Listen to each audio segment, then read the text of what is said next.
I haven't always been scared of dolls, but recently they have been getting my nerves. It's like they can read me. It started out with a prank. My father would set the doll in my room to scare me.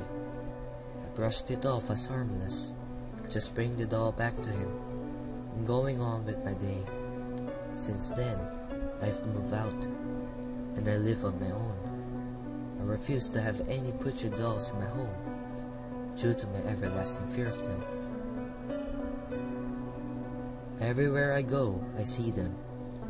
I do not just see any doll, but the one my father had used to torment me.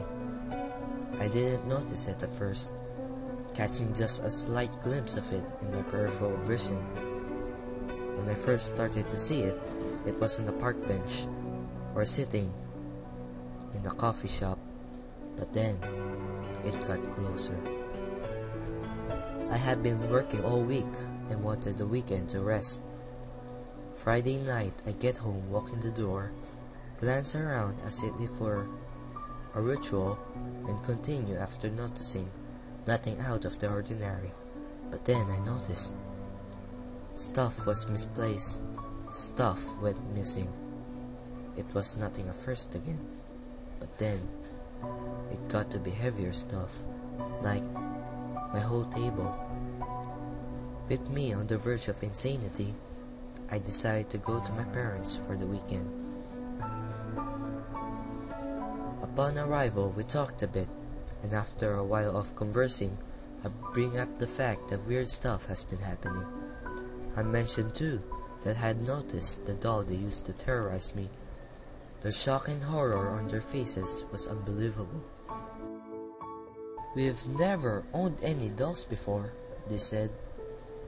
I sunk. My insides exploded. I went insane. The whole rest of the weekend, they could barely look at me.